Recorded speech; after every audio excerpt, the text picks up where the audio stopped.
Kolkata TV ডিজিটালে আপনাদের সকলকে স্বাগত। আপনাদের সঙ্গে রয়েছি আমি অঙ্কুর।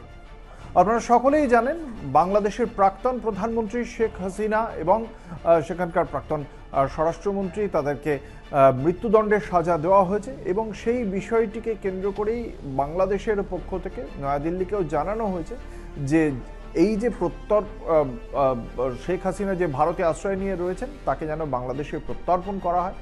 এই বিষয়টি ভারতের কাছে আসার পর নয়াদিল্লির পক্ষ থেকেও যেটা জানানো হয়েছে যে বাংলাদেশে যে বিচারের যে গতি প্রকৃতি তা নয়াদিল্লি দেখেছে, সেই সমস্ত নথিপত্র তারা নিয়ে দেখেছে এবং এই বিষয়ে পরবর্তী পদক্ষেপ নয়াদিল্লির কী হবে তা খুব শিগগিরই জানানো হবে। এবার প্রশ্ন উঠে যাচ্ছে, একদিকে যেমন আমরা দেখতে পাচ্ছি যে এই বিচারের পরেই সেই বিচারের নামে প্রহসন হয়েছে বলে বাংলাদেশের আওয়ামী লীগ, শেখ হাসিনার যে রাজনৈতিক দল, সেই আওয়ামী লীগের পক্ষ থেকে বাংলাদেশে বন্ধের ডাক দেওয়া হয়েছে। বাংলাদেশ যথেষ্ট উত্তপ্ত হয়ে রয়েছে, বিভিন্ন জায়গায় অশান্তির খবর এসেছে এবং তার পাশাপাশি তার একটি কূটনৈতিক এবং বিচারের দিক রয়েছে। ভারত কি, যেহেতু ভারতের সঙ্গে 2013 সাল থেকে বাংলাদেশের একটি বন্দি প্রত্যর্পণ চুক্তি রয়েছে, পরবর্তীকালে 2016 সালে সেই চুক্তি সংশোধিতও হয়, ফলে ভারত কি তাহলে এই যে বাংলাদেশ শেখ হাসিনাকে চেয়ে পাঠিয়েছে, ভারত কি তাহলে প্রত্যর্পণে বাধ্য? প্রশ্নটা এখানেই। এই যে চুক্তি রয়েছে সেই চুক্তির শর্তগুলির মধ্যে যা যা রয়েছে তাতে ভারত কিন্তু এই মুহূর্তে সেই কারণেই বাধ্য নয়। কেন বাধ্য নয়? ভারতের সঙ্গে বাংলাদেশের এই যে বন্দি প্রত্যর্পণ চুক্তি, সেই চুক্তিতে একটা গুরুত্বপূর্ণ শর্ত রয়েছে, যে শর্তে বলা হচ্ছে যে যদি এই বিচারের ক্ষেত্রে দোষী কোনো রাজনৈতিক কারণে তিনি যদি দোষী সাব্যস্ত হন তাহলে ভারত বন্দি প্রত্যর্পণে বাধ্য থাকবে না।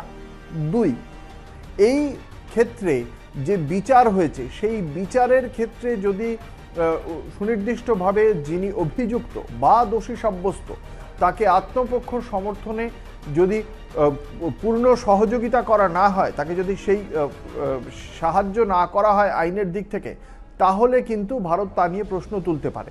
3, ভারত যদি দেখে আমাদের দেশে আশ্রয় নেওয়া বাংলাদেশের কোনো বন্দী বাংলাদেশে গেলে তার মৃত্যুর সম্ভাবনা আছে, জীবনহানির সম্ভাবনা আছে, তাহলে ভারত সেই যিনি আশ্রয় নিয়েছেন আমাদের দেশে তাকে বাংলাদেশে ফেরত নাও পাঠাতে পারে। চুক্তির শর্ততেই এগুলো রয়েছে এবং এই বিষয়গুলি আরও বড় হয়ে উঠছে কেন? মার্কিন মানবাধিকার সংস্থা অ্যামনেস্টি ইন্টারন্যাশনাল বাংলাদেশের এই যে বিচার প্রক্রিয়া, সেই বিচার প্রক্রিয়া নিয়ে বড় প্রশ্ন তুলে দিয়েছে। অ্যামনেস্টি ইন্টারন্যাশনালের বক্তব্য, বাংলাদেশে যেভাবে বিচার হয়েছে সেই বিচার কার্যত প্রহসন। এখানে অ্যামনেস্টি ইন্টারন্যাশনাল খুব স্পষ্টভাবে সুনির্দিষ্টভাবে বলছে যে শেখ হাসিনা তাকে যেভাবে দোষী সাব্যস্ত করা হয়েছে, সেই দোষী সাব্যস্ত হওয়ার পর তার যিনি আইনজীবী ছিলেন তিনি আত্মপক্ষ সমর্থনের কোনো সুযোগ পাননি, তাকে সেই প্রস্তুতি নেওয়ার সুযোগ দেওয়া হয়নি। একপাক্ষিকভাবে বিচার করে শেখ হাসিনাকে মৃত্যুদণ্ড দিয়ে দিয়েছে বাংলাদেশের আদালত এবং শেখ হাসিনা যাতে সুপ্রিম কোর্টে অ্যাপিল করতে পারেন তাহলে এমনই আইনের ব্যবস্থা যে তাকে সেক্ষেত্রে বাংলাদেশে উপস্থিত হয়ে সুপ্রিম কোর্টে অ্যাপিল করতে হবে, সেই বিষয়টিও কিন্তু অ্যামনেস্টি ইন্টারন্যাশনাল ভালো চোখে দেখছে না। ফলে অ্যামনেস্টি ইন্টারন্যাশনাল আন্তর্জাতিক একটি মানবাধিকার সংস্থা, তারা যখন বাংলাদেশের বিচার প্রক্রিয়া নিয়ে প্রশ্নচিহ্ন তুলে দিচ্ছে, ফলে ভারতবর্ষ কিন্তু এই মুহূর্তে শেখ হাসিনাকে ফিরিয়ে দেওয়ার ক্ষেত্রে কোনো তাড়াহুড়োর জায়গায় নেই। ভারত পুরো পরিস্থিতিটি খতিয়ে দেখবে। এখানে আরেকটি গুরুত্বপূর্ণ বিষয় রয়েছে, বাংলাদেশে এই মুহূর্তে কোনো নির্বাচিত সরকার নেই, ফলে এই বন্দি প্রত্যর্পণের ক্ষেত্রেও এটি একটি অন্যতম শর্ত যে কোনো নির্বাচিত সরকারের কাছে বন্দি প্রত্যর্পণের জন্য বলছে কিনা। এক্ষেত্রে যেহেতু বাংলাদেশে এই মুহূর্তে কোনো নির্বাচিত সরকার নেই, ফলে ভারত এখন ওয়েট অ্যান্ড ওয়াচ পদ্ধতিতে চলবে বলেই কূটনৈতিক মহলের বিশ্লেষণ এবং তাঁরা মনে করছেন এই মুহূর্তে শেখ হাসিনাকে বাংলাদেশে ফেরত পাঠানোর কোনো সম্ভাবনাই নেই। আইনের ভাষায় যাই থাকুক না কেন, সেক্ষেত্রে কূটনৈতিক কারণেই একের পর এক ক্লজ সামনে এনে ভারত এই বিষয়টিকে আরও বেশি বিলম্বিত করবে।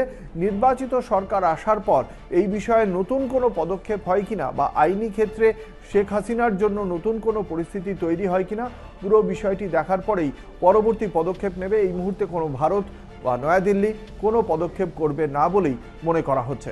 এই বিষয়ের সর্বশেষ আপডেট জানতে চোখ রাখতেই হবে আপনাদের কলকাতা টিভি এবং কলকাতা টিভি ডিজিটালের পর্দায় রাত দিন 7 দিন।